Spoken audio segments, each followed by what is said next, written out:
for the useless news. Useless news. Right here on the Big Dumb Fun Show. Venkman reporting.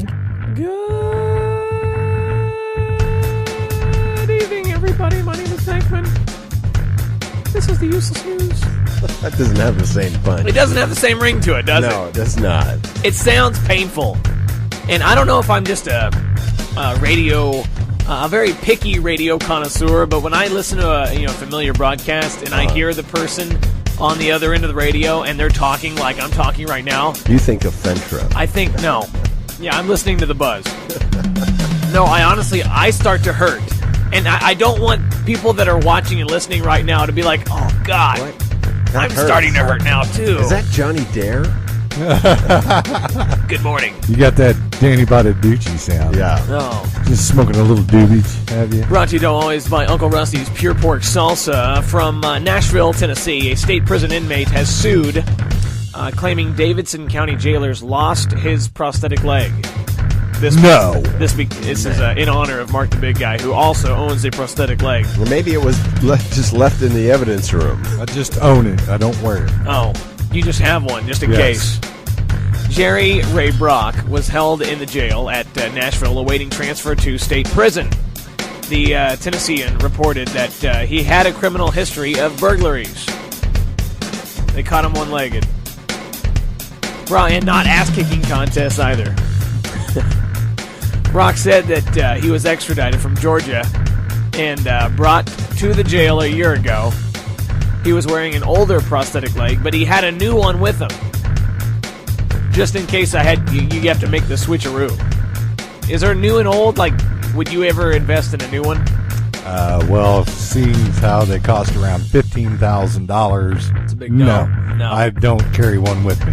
In a lawsuit filed Thursday, Brock claims a jail guard refused to let him take his new prosthesis and a cane or swap for the new one. The Metro Nashville Legal Department said Mike Safely said he had not seen the lawsuit, but confirmed Brock earlier filed a claim seeking return of the artificial limb, which could not be located. The lawsuit seeks $18,000 in reimbursement and $500,000 in punitive damages. I wonder how much you could get at a hawk shop for one of them. Huh. You know what? Maybe we should call one. I don't know. We should. And ask him how much. Yeah.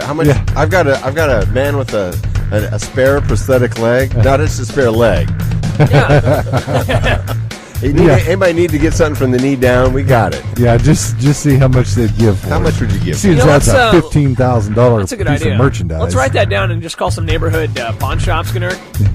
And we'll do that later in the show. We'll call them and see how much they can get for a prosthetic leg, or if that's something that they would even carry. I mean, maybe we could just call and ask. We're out. We're not really out. We're just looking right now and calling around, trying to see if there's any pawn shops with a prosthetic leg. Hey, I know this sounds kind of We ridiculous. need money bad. We're going to get our buddy drunk and take his leg, and we're going to hawk it. Is that all right? I would imagine if somebody hawked a prosthetic leg, that they'd have a pair of crutches. I do have crutches. I just don't have them with me. Readily so available. Don't take my but leg, you need them readily available. Listen, Here's maybe it's like one of those car title places. Cash for your title. There you go. do you have the title to your leg? Do you have any sort of fake leg documentation at all? Well, actually, I could, but I'd have to go to the guy that made it and get the documents. The one-armed man. Yeah, it's not like you have to have a title or anything. You don't have there's no ownership title for a leg. You don't ever trade it in for I don't a new even have model. toe prints. Come on, jeez. Now, would your leg be a clunker? Could you cash it in for the Cash for Clunkers program? I'd like to. Think but so? Actually, I do have to trade this one in when I go get a new one. So. Yeah. Really? They won't. Well, yeah, because they refurbish the parts and they give them the... Melt it down? Well, kind of like glasses, they take your old eyeglasses and then they donate them to people that need them, Mark's prosthetic leg is what made of happens solid gold. What are you talking about? So in other words, they refurbish your prosthetic leg and they give it to somebody who's what? A little shorter than you? Yeah, I want to like be taller. You wear it down a little bit? No, they sell it at like a discount thrift store. Yeah. It's like refurbs. Refurb legs. Well, they'll add to it or take it away to fit somebody else. The scratch and dent market. Yeah, pretty much. A second-hand leg. The second-hand leg. Instead of $15,000, I've marked this down to $74.99. What's it going to take to get you in this leg? What's it going to take for you to take this leg home today? We take Green Cross. The second-hand, second leg store. Oh, man. From Houston, this one hits home. Not just because it's in Houston, and that's where I'm from. Not really. A nearly 600-pound man. That's why it hits home. Shut up. He was able to hide a weapon for more than a day while he was in custody. How? Well, by placing it between his fat flaps. I was going to say that. And thank you for the 8 people that sent this news story to me this last week. Was the weapon didn't happen to be a prosthetic leg, did it? No, he did not keep the prosthetic leg in his flat flaps. It was a gun. A gun? AK-47. It wasn't Willie Parks. What in the world? He's hiding a gun in his fat flaps. Yeah. And when they did the strip search? Yeah. Can you lift that fold up, sir? Okay, a little higher. No, a little higher. Higher, and there's a Twinkie. Guy, you got $3 in change here, too. I didn't realize that was not a flesh fold. That was your testicle. Looks like you'll be bailing yourself out. It's like looking through a couch cushion. Houston police said that George Vera, 25, was arrested on August 2nd, taken to city jail. After being there 14 hours going through procedures, he was taken to the showers, the final step before going to his cell. You know what? Yeah, let me get some yeah. I'm gonna spray it up here. There we go. Chloroseptic, yeah. By the way, you're all sick. I'm contagious. Oh, nice. They took him to the showers, the final step before going to his cell. There, he told police that he had a 9. He told police. They didn't even find it. They told him. Why?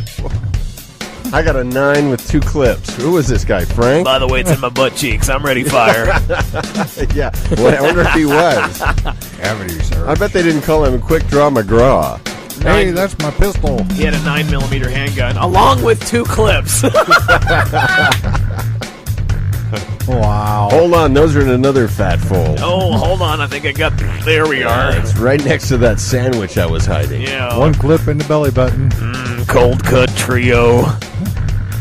Police say that they should have searched at least 3 times before... that he should have been searched before 3 times. Police officers...